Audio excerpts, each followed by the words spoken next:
Bueno, mis hermanos, damos inicio con este estudio, con los primeros 3 versículos, donde nos habla la ley y nuestra esclavitud. Del versículo Gálatas capítulo 4, versículo 1 al 3. Y dice: pero también digo, entre tanto que el heredero es niño, en nada difiere del esclavo, aunque es señor de todo, sino que está bajo tutores y curadores hasta el tiempo señalado por el Padre. Así también nosotros, cuando éramos niños, estábamos en esclavitud bajo los rudimentos del mundo. Pablo establece un principio fundamental sobre la ley y nuestra condición espiritual.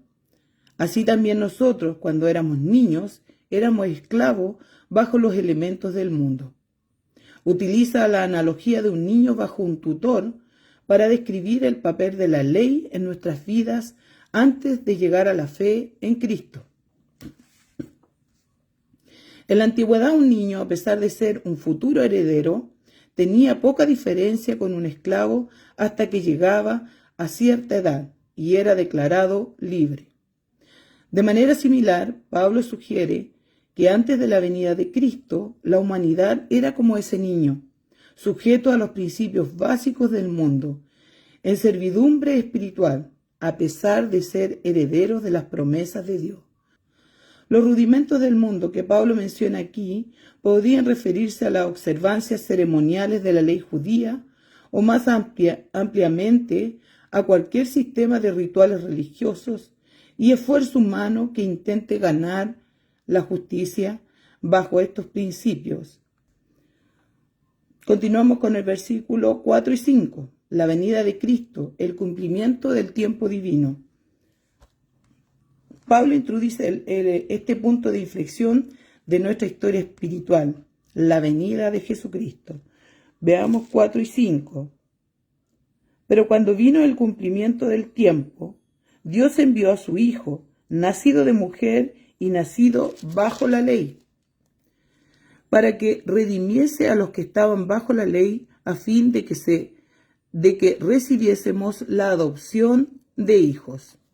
Amén.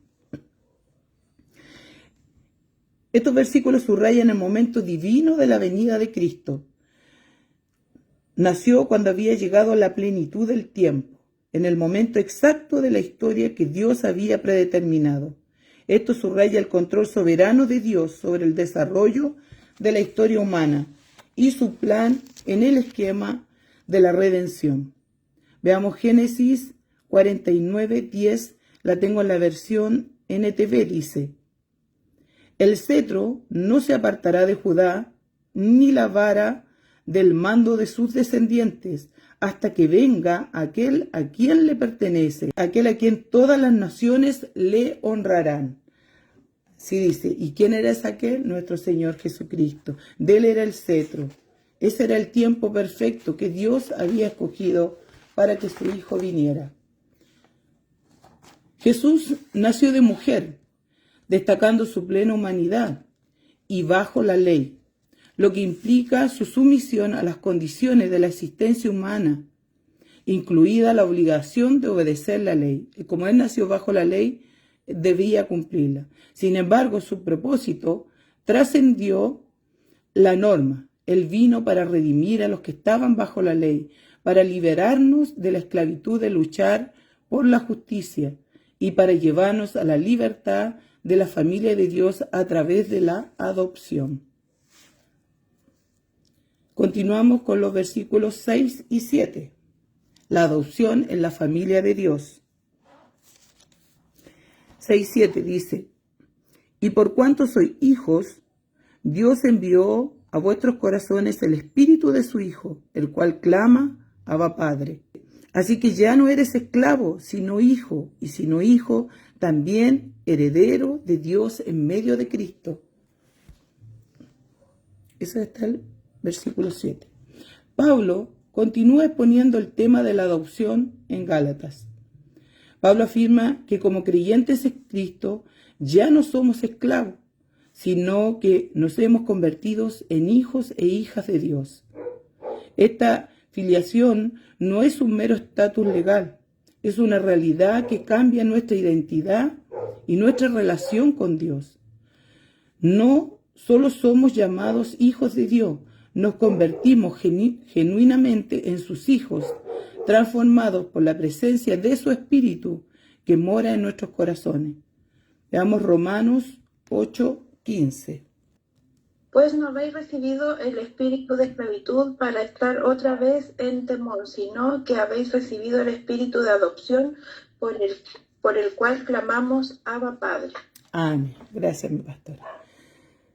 Qué maravilloso, hemos sido adoptados por nuestro Padre a través de nuestro Señor Jesucristo, y ahora su Espíritu mora en nosotros. Ya somos hijos y con eso coherederos junto con Cristo.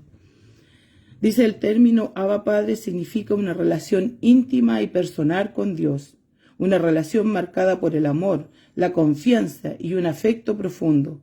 Describe la hermosa transformación de ser esclavos bajo la ley a convertirse en hijos amados en la familia de Dios. Como hijos de Dios también somos sus herederos, con derecho a todos los privilegios, bendiciones y herencias que se obtienen al ser parte de esta familia divina. Qué maravilloso, hermanos, esto que hemos recibido de Dios a través de nuestro Señor Jesucristo. Somos parte de esa familia maravillosa, somos hijos de Dios. Qué maravilloso es tener esa adopción, que ahora somos hijos de Él. Él es nuestro Padre amado, nuestro Padre celestial. Veamos versículos 8 al 11 en Gálatas. Dice: ciertamente en otro tiempo, no conociendo a Dios, servíais a los que por naturaleza no son dioses. Mas ahora, conociendo a Dios, o más bien siendo conocidos por Dios, ¿cómo es que volvéis de nuevo a los débiles y pobres rudimentos a los cuales os queréis volver a esclavizar? Guardáis los días, los meses, los tiempos y los años. Me temo de vosotros que haya trabajado en vano con vosotros. Mire, Pablo, que Pablo dijera eso, que él haya trabajado en vano, ya era algo grave. Pablo abordaba una grave preocupación con los Gálatas, en Gálatas. Los Gálatas, habiendo sido liberados de la esclavitud por medio de la fe en Cristo, ahora estaban en peligro de volver a sus viejas costumbres. Pablo contrasta el pasado de los Gálatas, cuando no conocían a Dios y eran esclavos de dioses falsos.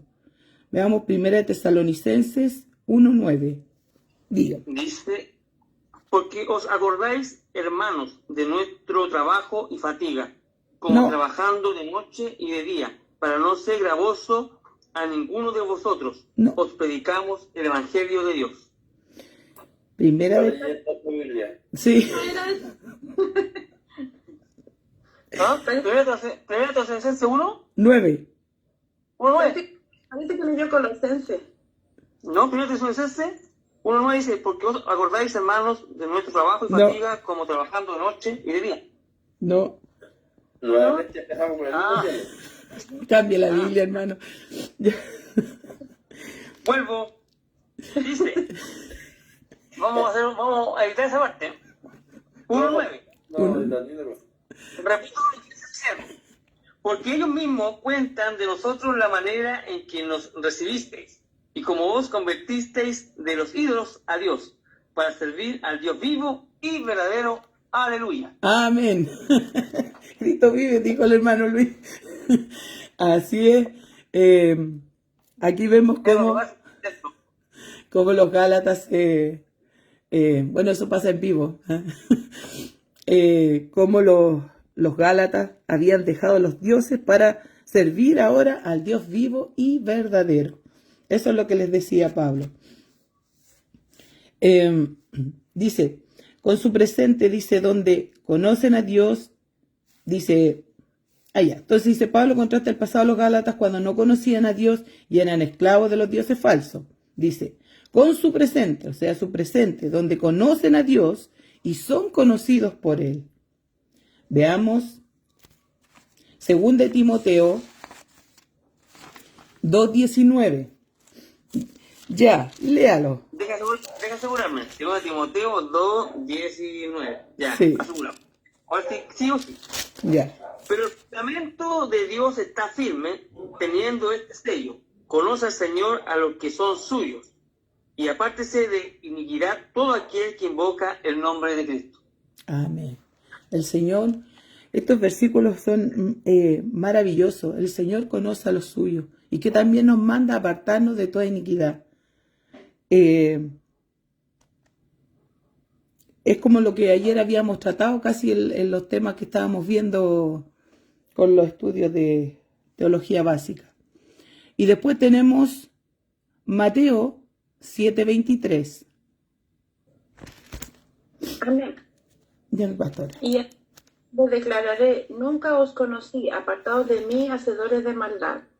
Amén. Mire que eso, nunca nos conocí. Y qué importante lo que dice en el versículo 22 también, 7:22 dice, muchos me dirán en aquel día, Señor, Señor, ¿no profetizamos en tu nombre y en tu nombre echamos fuera demonios y en tu nombre hicimos muchos milagros? Y entonces les declararé, nunca os conocí, apartados de mí, hacedores de maldad. Qué importante es analizar estos dos versículos. Muchas veces nosotros podemos creer que estamos haciendo lo correcto y no lo estamos haciendo. Y pues no vaya a ser que el día de mañana el Señor nos diga, no los conozco, hacedores de maldad. ¿Por qué? Porque en eso muchas veces están los que son religiosos, pero no han experimentado el amor de Cristo.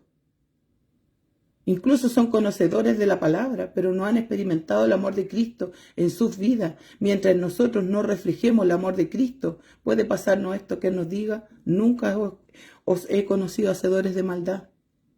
Porque en nosotros no había un cambio. Mientras el amor de Cristo no more en nosotros, que todo eso a través de su Espíritu Santo, que sabemos que el fruto principal del Espíritu de Dios es el amor. Mientras no esté, que el Señor no nos vaya a decir esto. Nunca os he conocido, hacedores de maldad. El Señor nos ayude.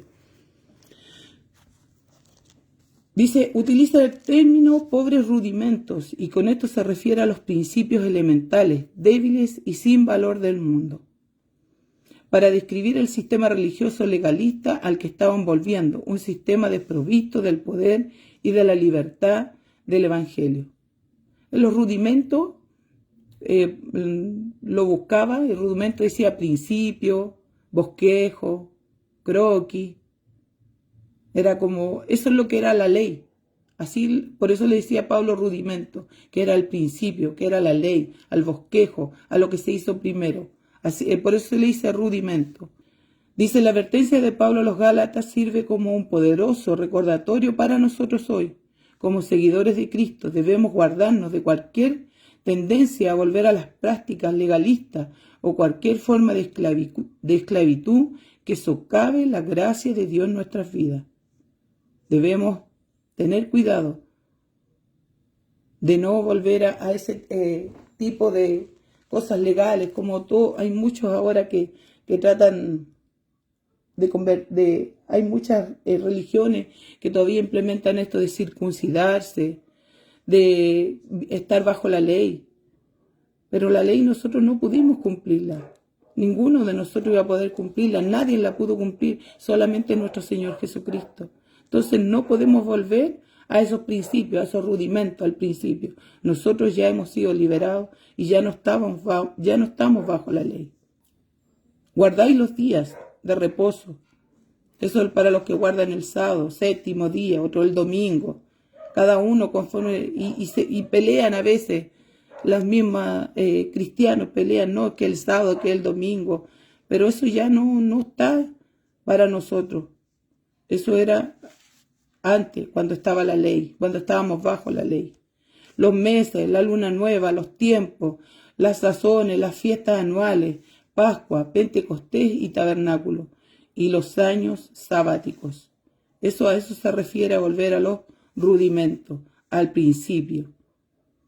Dice, me temo de vosotros. Pablo temió que ellos se perdieran por mezclar el judaísmo con el evangelio.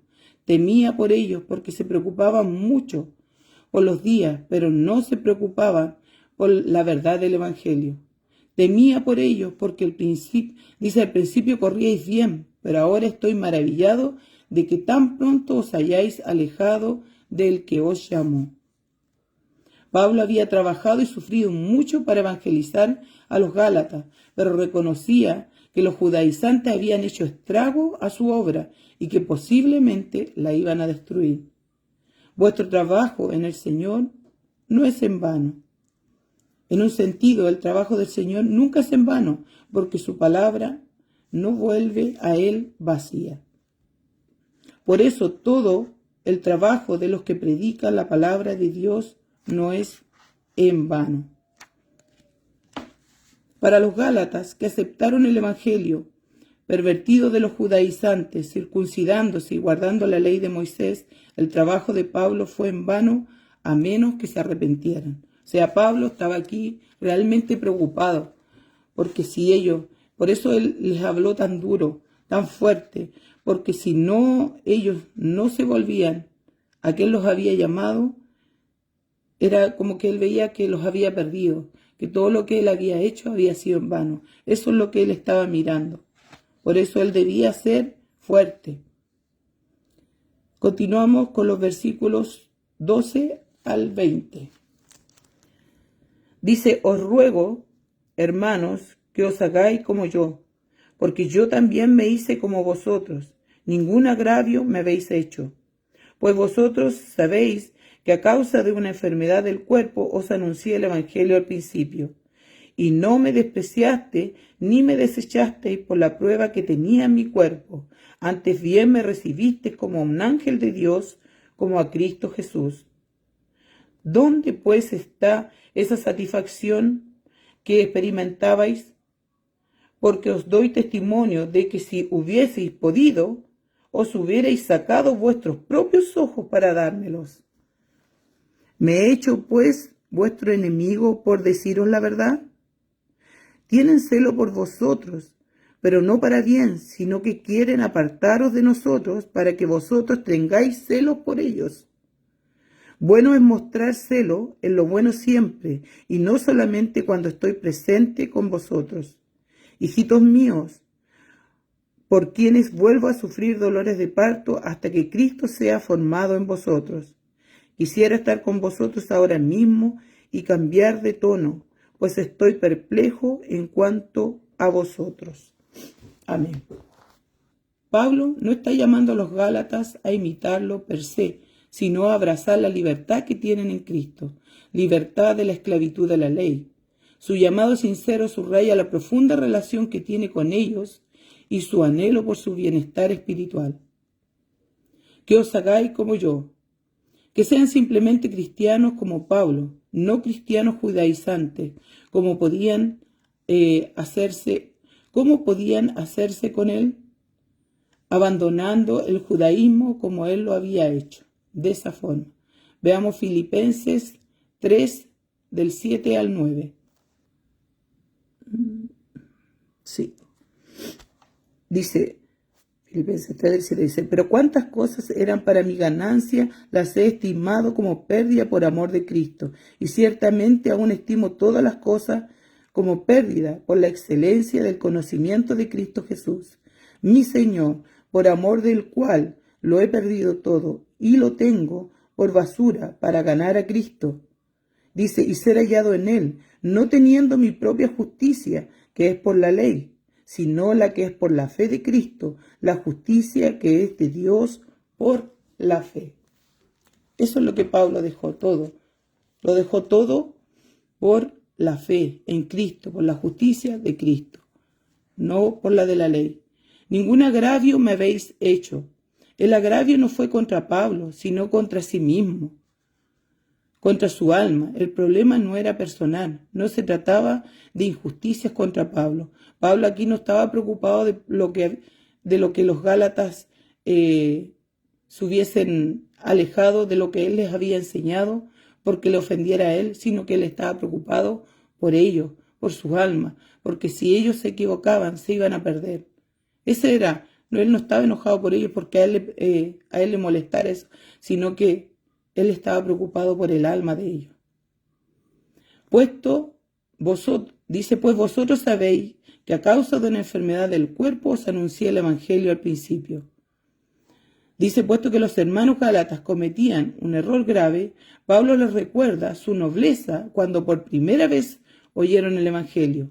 Esto parece indicar que en esa ocasión Pablo no había pensado llegar como ellos. No había pensado llegar con ellos, dice, o no pensaba detenerse mucho con ellos. Había habido mucha especulación acerca de la enfermedad de Pablo, y si esta enfermedad fue el aguijón en su carne, como dice en 2 Corintios 12:7. Pero la Biblia no lo dice y la especulación no edifica. En este caso, como la Biblia no habla de cuál es la enfermedad, no debemos seguir especulando porque hay muchos que especulan cuál es la enfermedad, pero eso no es lo importante, porque si hubiese sido importante, hubiese estado en la Biblia. Así que no hay que especular, porque eso no edifica. Es suposiciones, nomás y empezamos a suponer lo que podría ser. En el 4:14 dice, y no me despreciaste ni me desechaste por la prueba que tenía en mi cuerpo. Ahí cuando Pablo llegó a los Gálatas, enfermo. ¿Qué prueba? No lo sabemos. Existe la tentación de menospreciar al enfermo o al que tenga algún defecto físico, de ser indiferente hacia él. Tanto gentiles como judíos creían que la enfermedad física era evidencia de castigo por el pecado. Veamos Juan 9:2. Juan 9:2. Sí. 2, ¿cierto? Sí. Y le preguntaron sus discípulos, diciendo, Rabí, ¿quién pecó, este o sus padres, para que haya nacido ciego? Amén. Gracias, mi hermano. Vean que antes se especulaba eso, de que si alguien estaba enfermo, era quién había pecado. O sea, el que si estaba enfermo era porque había pecado, como lo habían hecho en este caso los apóstoles. Dice, en varias ocasiones Pablo sanaba a otro, y los gálatas pudieron haber dicho, médico, cúrate a ti mismo. O sea, si él llegó con una enfermedad, ¿por qué no se pudo sanar? Así como también se lo dijeron a nuestro Señor Jesucristo en la cruz, que sanó a muchos, salvó a muchos, y ¿por qué no se salvaba él mismo? Pero aparentemente no lo dijeron, o sea, los gálatas lo recibieron y recibieron la palabra y no lo menospreciaron por estar enfermo. Pablo no podía sanarse a sí mismo porque eso no fue el propósito de los milagros. Hechos 14:3. Por tanto, se detuvieron allí mucho tiempo, hablando con denuedo, confiados en el Señor, el cual daba testimonio de la palabra de su gracia, concediendo que se hiciesen por las manos de ellos señales y prodigios. Aquí podemos ver, pero ¿cuál era lo más importante de aquí? Hablando con denuedo. ¿De qué? De la palabra de Dios. Eso era lo principal. El propósito no eran los milagros. Antes bien me recibiste como un ángel de Dios, como a Cristo Jesús. Así lo recibieron los gálatas. En 4:15, los gálatas se consideraban a sí mismos dichosos por haber aceptado el evangelio predicado por Pablo. Les dio muchas bendiciones y por eso mucha satisfacción. Les trajo mucha felicidad. Pero, ¿era genuina o fingida esa satisfacción? ¿Era una bendición superficial y pasajera? ¿Era pura espuma todas esas expresiones de gozo y felicidad? Si la llegada del Evangelio les trajo tanta felicidad, ¿por qué la rechazaron? Si en verdad la llegada de Pablo les bendecía tanto, ¿sería placentera otra visita de Pablo? ¿Tenían ganas de recibirlo otra vez? ¿Qué pasa cuando alguno es bautizado? Hay felicitación, hay mucho gozo, aún lágrimas, pero todavía habrá, todavía habrá felicitaciones y gozos unos meses o unos años después. Aquí estamos hablando como lo que hablamos el otro día, el primer amor. ¿Eran realmente los gálatas, habían recibido realmente la palabra? ¿Estaban realmente gozosos? Así también pasa muchas veces en nosotros como cristianos, que al principio todo, en el momento del bautismo todo, pero después seguimos igual de gozosos, seguimos buscando igual de Dios, seguimos haciendo conforme a la voluntad de Él. Dice, porque os doy testimonio de que si hubieseis podido, os hubierais sacado vuestros propios ojos para darme. O sea, era tanto, tan bien lo habían recibido los Gálatas a Pablo, que si ellos mismos hubiesen podido, se hubiesen sacado sus ojos para darse a ese extremo. Así lo recibieron. Por eso él estaba tan admirado como ellos en tan poco tiempo estaban menospreciando a quien habían recibido. En el 4:16 dice, ¿me he hecho pues vuestro enemigo por deciros la verdad? Les dijo, la verdad acerca de los judaizantes y la naturaleza y su consecuencia de su doctrina. Pablo, su padre en la fe, ¿ahora los aborrece como si fuera enemigo de ellos? ¿Estaban mostrando una actitud hostil hacia ellos? Claro que no. En todo lo que les decía mostraba su amor por ellos. Era necesario explicar a los Gálatas que el evangelio percibido que aceptaban no era para salvación, sino para perdición. O sea, el evangelio que estaban recibiendo de los falsos apóstoles era para perdición. Y que sus nuevos maestros eran falsos en dos sentidos. En primer lugar, enseñaban falsa doctrina y en segundo lugar, tenían propósitos malos.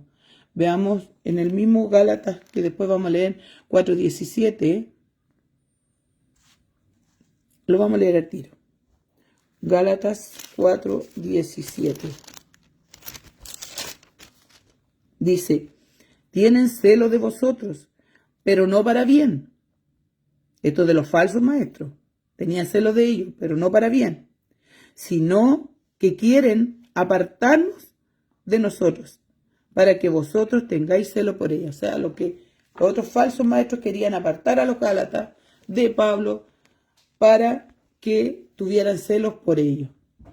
Y en el 6:13, Gálatas 6:13, dice, porque ni aun los mismos que se circuncidaban guardan la ley. Aquí está mostrando que ni ellos mismos que se circuncidaban guardaban la ley, pero quieren que vosotros os circuncidéis para gloriarse en vuestra carne. O sea, ahí está viendo las intenciones, las falsas intenciones de los maestros, de los falsos maestros.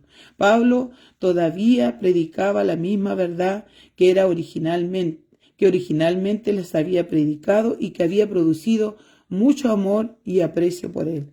Él seguía predicando a Cristo. En el 4:17 que acabamos de leer, tienen celo por vosotros.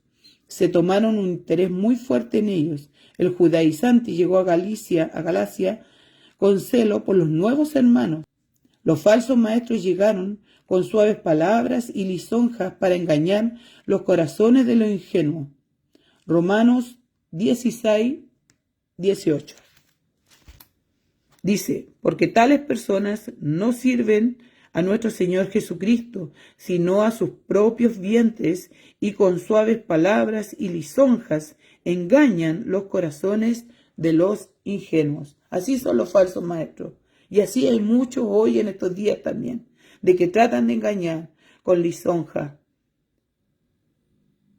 ¿Y a quiénes? A los ingenuos. ¿Y quiénes son los ingenuos? Los que no conocen la palabra de Dios, los que se alejan.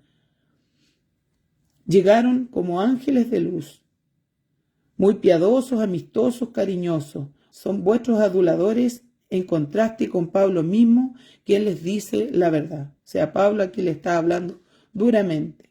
Y ellos venían como tiernecitos, buenitos, como trayendo la verdad, pero no era así. Pero no para bien, sino que quieren apartarnos de nosotros.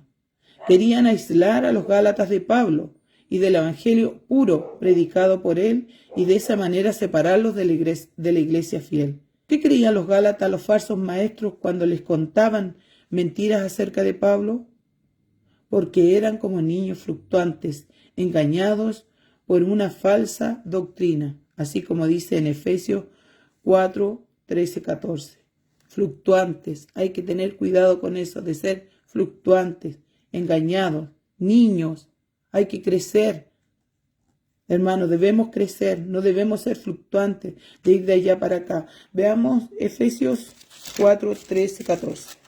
Hasta que todos lleguemos a la unidad de la fe y del conocimiento del Hijo de Dios. O sea, todos tenemos que llegar a eso, a la unidad de la fe y conocimiento del Hijo de Dios. A un varón perfecto, a la medida de la estatura de la plenitud de Cristo, para que ya no seamos niños fluctuantes, llevados por doquiera de todo viento de doctrina, por estratagema de hombres para engañar emplean con astucia las artimañas del error. Así que ya no debemos ser fluctuantes, debemos crecer en la fe y en lo que hemos recibido. 4:18. Bueno es mostrar celo en lo bueno siempre, como decía Pablo. Bueno es mostrar celo, pero en lo bueno siempre, en lo bueno.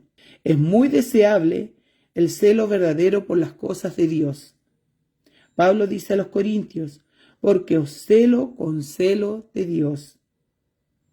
Pues os he desposado como a un solo esposo, para presentaros como una virgen puro a Cristo. Eso ya lo habíamos visto cuando estuvimos viendo 2 Corintios.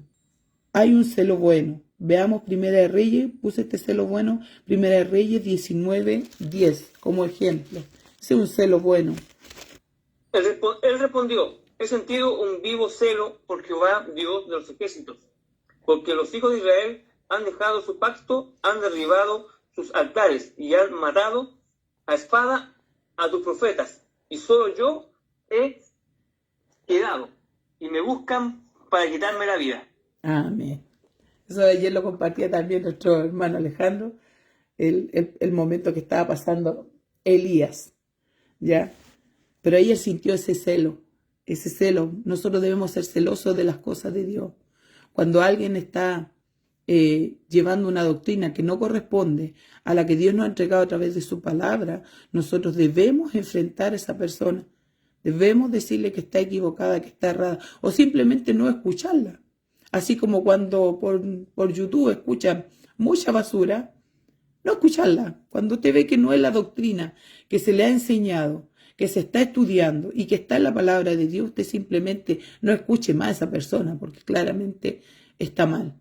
Ahí nosotros, celo también de Dios, cuando no se, incluso en una misma congregación o en nuestra misma congregación, no se estén haciendo las cosas conforme a la palabra de Dios, nosotros debemos hablar, ya sea en este caso con nuestro pastor, la pastora, o con algún hermano que tenga más conocimiento de la palabra, poder decirle, ¿sabe que yo no estoy de acuerdo porque eso no sale la palabra y no es conforme a la palabra de Dios? Debemos tener ese celo, el celo por hacer las cosas de Dios, hacer conforme a la palabra de Dios. Ese es un celo bueno, no ese celo del hombre. El celo del hombre es horrible. El celo del hombre no sirve, hace daño.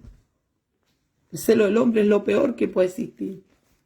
Y no me refiero al hombre, mujer, nomás aquí también Pablo pone como ejemplo de la mujer, el celo cuando el hombre siente celos por su mujer. También puede haber un celo bueno de cuidarla, de apreciarla, pero no ese celo egoísta de hombre machista o de la mujer también.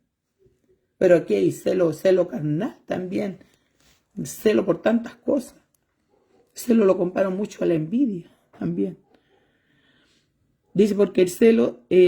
Entonces ese es un celo bueno. Aquí teníamos ese ejemplo de ese celo bueno por las cosas de Dios. Ese celo es el que debemos nosotros tener. Cuando Pablo estuvo con ellos, lo recibieron bien. Pero cuando él salió, entonces entraron los falsos maestros. Se aprovecharon. Veamos Filipenses 2:12. Por tanto, amados míos, como siempre habéis obedecido, no como en mi presencia solamente, sino mucho más ahora en mi ausencia. Ocupaos en vuestra salvación con temor y temblor. Es lo que le decía Pablo, no solamente cuando él estuviera, ellos tenían que preocuparse, sino que también cuando él no estuviera, tenían que seguir velando por la salvación que habían recibido y con temor y temblor. Debemos tener temor de Dios.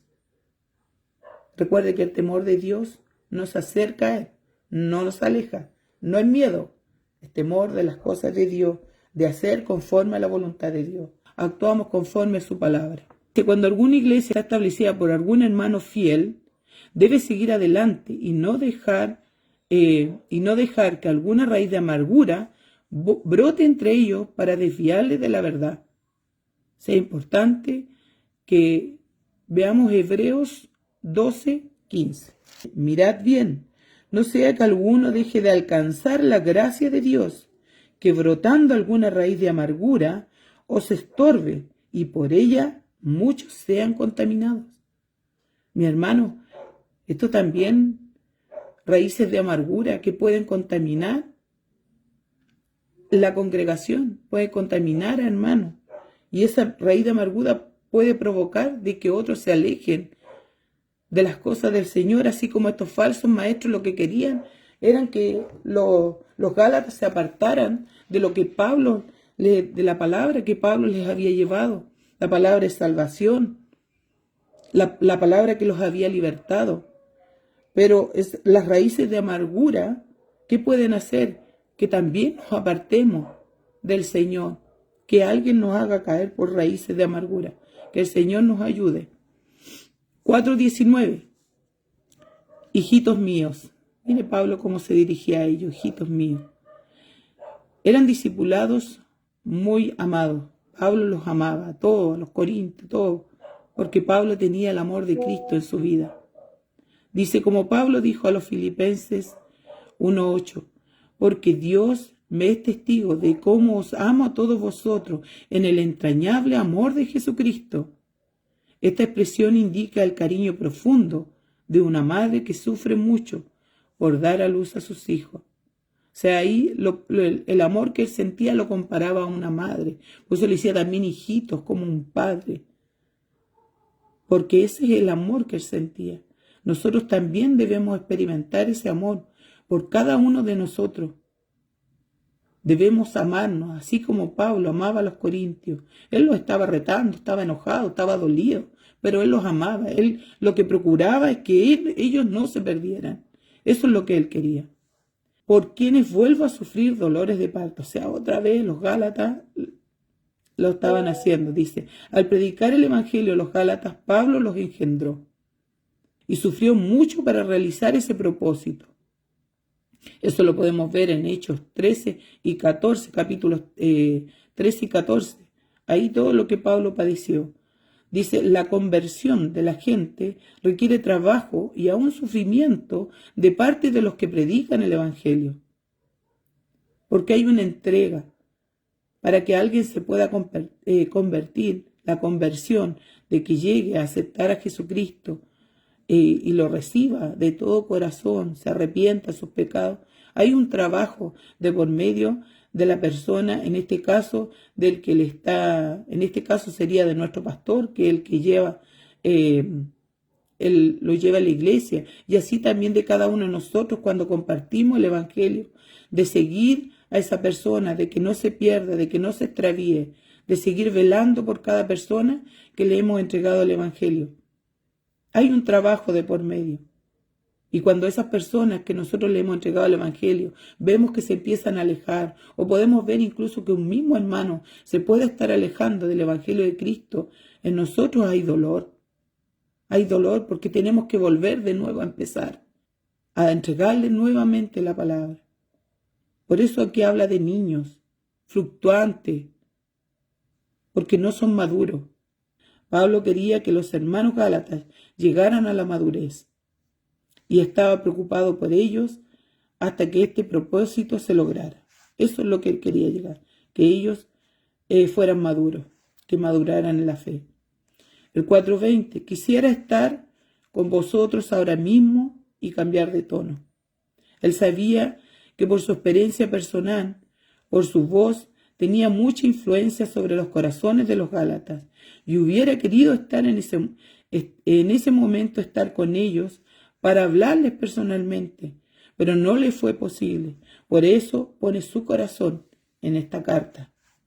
Claramente es mejor hablar las cosas personalmente que a través de una carta, pero conocemos los tiempos, todo lo que Pablo pasó, entonces le fue imposible. Y la única forma era a través de las cartas. Dice, puesto que estoy perplejo en cuanto a vosotros. O sea, Pablo nuevamente le dice, estoy perplejo. Fue difícil, si no imposible, saber exactamente cuál era la condición espiritual que tenían los gálatas, quienes se hubieran entregado al judaísmo y para quienes todavía hubiera la esperanza de que se pudieran rescatar. O sea, Pablo en ese momento no sabía quiénes podían realmente rescatarse, quienes ya habían recibido firmemente a los judaizantes y se habían cerrado en eso, o a quienes podía él rescatar. No estando con ellos para hablar personalmente, no lo podía saber. No sé cómo tratar con vosotros y qué clase de palabras usar, suaves o severas, no sabía, para volver a traeros a la senda recta. Si hubiera estado con ellos para ver su reacción o lo que decían, entonces hubiera sabido cómo proceder en ese momento. Y por eso lo tuvo que hacer a través de esta carta. Ahora nos vamos a los versículos 21 al 31. 21 al 31. Dice, Decidme, los que queréis estar bajo la ley, ¿no habéis oído la ley? Porque está escrito que Abraham tuvo 2 hijos, uno de la esclava, el otro de la libre. Pero el de la esclava nació según la carne, mas el de la libre por la promesa, lo cual es una alegoría, pues estas mujeres son las 2 pactos. El uno proviene del monte Sinaí, el cual da hijos para esclavitud. Este es Agar. Porque Agar es el monte Sinaí en Arabia y corresponde a la Jerusalén actual, pues ésta, junto con sus hijos, está en esclavitud. Mas la Jerusalén de arriba, la cual es madre de todos nosotros, es libre. Porque está escrito, regocíjate, oh estéril, tú que no das a luz, prorrumpe en júbilo y clama tú que no tienes dolores de parto. Porque más son los hijos de la desolada que de la que tiene marido.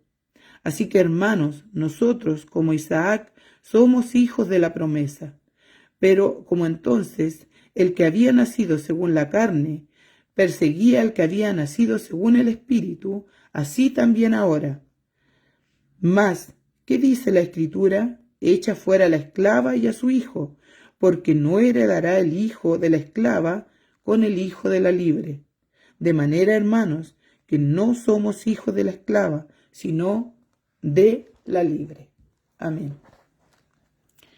En el 4:21 dice, Decidme, los que queréis estar bajo la ley. Los judaizantes y los hermanos gálatas, convencidos por ello, creían que para ser justificados tenían que aceptar la circuncisión y guardar la ley. Pero Pablo les dice, ¿no habéis oído la ley? Es como que ahora igual nos dijéramos, ¿no han oído la ley?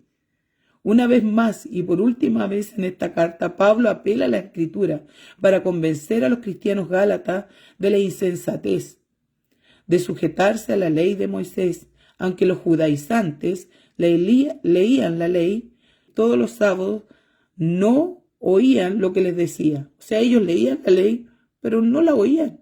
Es como muchos pueden conocer la palabra, la leen, pero no sé si no la entienden, no les entra, no abren sus corazones y no hacen conforme a la palabra de Dios. O sea, ellos leían la ley, pero no oían lo que les decía, porque la ley misma les presentó una alegoría para hacerles ver que no debían estar bajo la ley. Si querían ser verdaderos hijos de Dios, la ley misma os aparta de sí para acercarlos a Cristo. ¿Por qué? Porque nadie iba a poder cumplir la ley. Así como lo decían antes, el único que pudo, porque nació bajo la ley, fue nuestro Señor Jesucristo, y Él era el único que podía cumplirlo. Ninguno de nosotros, ni los de antes, pudo cumplir la ley, ni nadie podrá cumplirla, solamente Cristo. Y eso les mostraba la ley, que ellos no iban a poder cumplirla. Y la única manera era acercándose a Cristo. Pablo da un giro interesante en Gálatas del 21 al 31.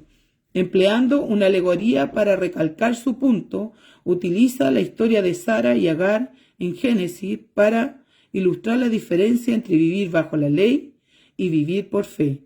En esta alegoría, Agar representa el antiguo pacto de la ley, dada en el monte Sinaí, que conduce a la esclavitud, mientras que Sara representa el nuevo pacto de gracia y fe, que conduce a la libertad. Porque está escrito que Abraham tuvo 2 hijos, uno de la esclava y la otra de la libre. Pero como el que nació según la carne, entonces persiguió al que nació según el Espíritu. Así también es ahora. Las 2 mujeres y sus hijos representan 2 enfoques distintos de las promesas de Dios, uno a través del esfuerzo humano, la ley, y el otro a través de la fe, la gracia. Esta alegoría sirve como una poderosa ilustración de la libertad que viene a través de la fe en Cristo y la esclavitud que acompaña a la dependencia de la ley para la justicia. Nuestra identidad como hijos de la mujer libre. Cuando Pablo concluye la alegoría de Sara y Agar, declara así que, hermanos, no somos hijos de la esclava, sino de la libre. Esta declaración establece nuestra identidad como creyentes. Somos hijos de la mujer libre, lo que significa nuestra libertad en Cristo. Somos hijos de la mujer libre. Ser hijos de la mujer libre significa que hemos sido liberados de la esclavitud de la ley, el pecado y de la condenación. Ya no somos esclavos esforzándonos por ganar nuestra justicia a través de nuestro esfuerzo. En cambio, somos hijos e hijas viviendo en la libertad adquirida por la muerte y resurrección sacrificial de Cristo. Abrazar esta identidad es esencial para nuestro caminar con Dios. Nos libera de una espiritualidad orientada al desempeño y nos invita a una relación caracterizada por la gracia, el amor y la libertad. Como creyentes debemos vivir en la identidad, no como esclavos, sino como hijos libres de Dios, disfrutando de la libertad que tenemos en Cristo. El discurso de Pablo en Gálatas 4 culmina en la declaración triunfante de nuestra libertad en Cristo. ¿Pero qué significa realmente esta libertad? Contrariamente a algunos conceptos erróneos, no es una licencia para vivir como nos plazca. Más bien es la liberación del intento inútil de ganar nuestra salvación a través del esfuerzo humano. Sabemos que nuestra libertad no es por obra, sino que ha sido por gracia, por fe. ¿En quién? En quien hemos creído, en nuestro Señor Jesucristo. No es por obra, no la podemos ganar. Dice, la libertad en Cristo significa que ya no estamos bajo la condenación de la ley, porque Cristo ha cumplido la ley a nuestro favor. Significa que ya no somos esclavos del pecado, sino que hemos sido fortalecidos por el Espíritu para vivir en justicia. Significa que ya no estamos distantes de Dios, sino que hemos sido acercados como sus hijos amados.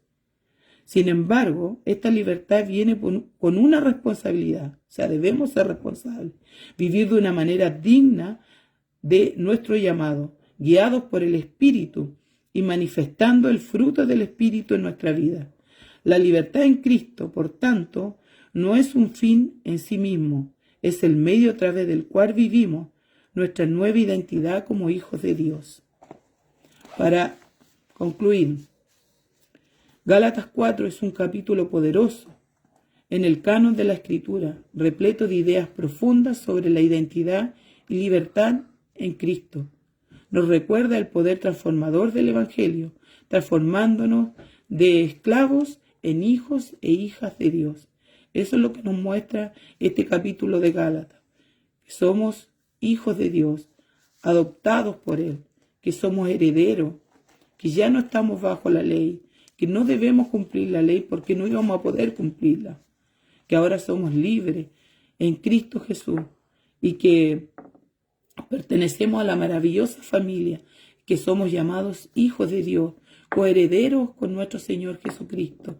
Esto es lo que nos enseña este maravilloso capítulo, de que debemos tener cuidado con aquellos falsos maestros que a veces nos quieren engañar y que quieren que sigamos cumpliendo que sigamos bajo la ley. Ya no estamos bajo la ley, estamos bajo la gracia, por fe, porque hemos creído en nuestro amado, en nuestro Señor y Salvador, que que nos redimió, que nos vino a rescatar, que nos salvó, que nos justificó de nuestros pecados, de nuestros delitos, porque estábamos muertos en delito y pecado, éramos esclavos del pecado, y ahora somos libres gracias a nuestro Señor Jesucristo. Libres, pero no libres para hacer lo que queramos, sino para hacer la voluntad de Dios. Bueno, mis hermanos, entonces vamos a terminar este capítulo. Primero le va a dar la oportunidad a nuestro hermano Jorge y ya nos va a despedir, porque el próximo miércoles, pues como ya se acabaron las vacaciones, nos toca Gálatas 5. Así que mi hermanito Jorge, que Dios le bendiga. Amén. Gracias, mi hermanita. Que se nos bendiga, hermano. Pastor, bien. Sí, damos la invitación. Ya empezamos ya nuevamente los días miércoles a ver el tema de la escritura, y estamos viendo el libro de Gálatas, como dice mi hermana, estuvo viendo el capítulo 4, y a mí me estaría correspondiendo el capítulo 5, donde dice estar firmes en la libertad. ¿Qué nos dio la libertad? El Señor Jesucristo. Amén. Por lo tanto, deben estar firmes. Y también un poco las obras de la carne y el fruto del Espíritu. Son más o menos los dos títulos que encontré, ¿no es cierto?, en este capítulo. Así que quedan todos obligadamente y cordialmente invitados para el próximo miércoles a las 20 horas por el mismo canal de YouTube. Así que decimos la invitación también a todos aquellos que nos están viendo a través de redes sociales, también que se puedan conectar los días martes, miércoles y jueves, y también los domingos también que tenemos el culto en el templo.